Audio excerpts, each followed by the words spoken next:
చాలా తక్కువ టైం ఉంది కదమ్మా. మీరు కూడా అత్తేలాగే మాట్లాడుతున్నారు మావయ్య. ఇద్దరూ ఇంట్లో ఉన్న పిల్లలే కదా. ముహూర్తం ఉంది అంటే రేపు కూడా వాళ్ళకి పెళ్లి చేసేయొచ్చు. వాడితో నీ పెళ్లి చూసే అవకాశం నాకు ఎలాగో దొరకలేదు. కనీసం నా కూతురు పూరి పెళ్ళైనా చూసే అదృష్టం నాకు దొరుకుతుందో లేదు. నేనున్నాను కదా, నేనుండగా మీరెందుకు ఇలా బాధపడుతున్నారు?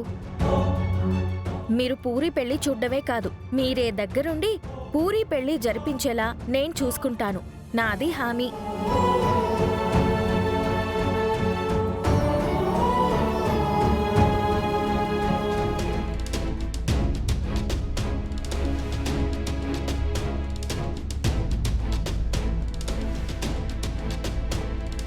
ఏంటి మీరా, ఎవరో వస్తున్నట్టు ఈ ఏర్పాట్లేంటి?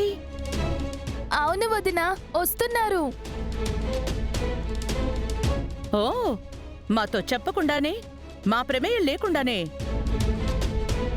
బిందుకి సంబంధం చూసేశారన్నమాట. ఓ, కాలంతో పాటు మనుషులు కూడా మారిపోతుంటారు.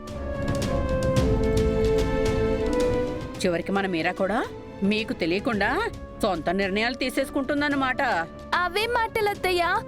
అన్నయ్యకి వదినకి తెలియకుండా మేమంత పెద్ద నిర్ణయం తీసుకోగలమా? ఈ ఏర్పాట్లన్నీ రాబోతున్న స్వామి గారి గురించి. స్వామి ఎవరు?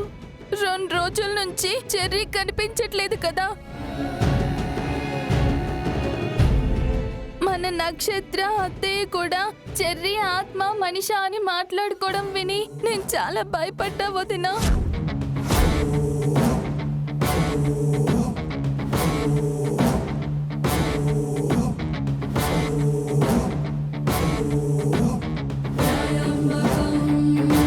మేమెప్పుడు చెప్పాం మీరా?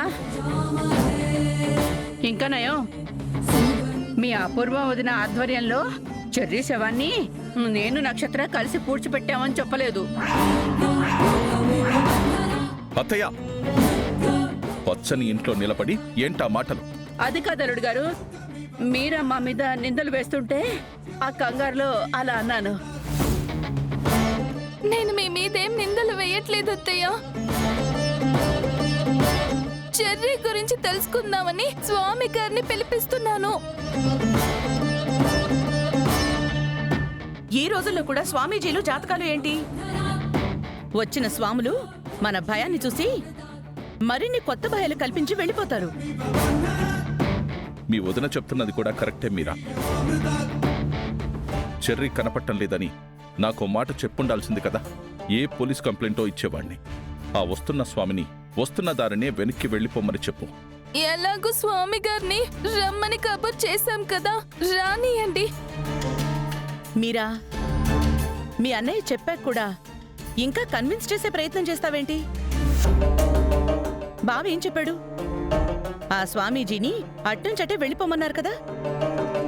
వెళ్ళిపోమను ఫోన్ చేసి చెప్పు. సర్లే అపూర్వ,